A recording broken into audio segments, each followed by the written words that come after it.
divide 31 by 2. So here we divide 31 by 2 in a long division method. So 2 times 1 means 2. On subtracting we get 1. So now here 1 is less than 2.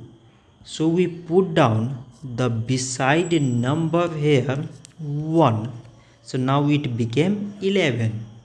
So 2 times 5 means 10. On subtracting we get 1. So now 1 is less than 2. So we put here decimal so that we can keep here 0. So 2 times 5 means 10. On subtracting we get 0. So 31 divided by 2 we got 15 decimal 5.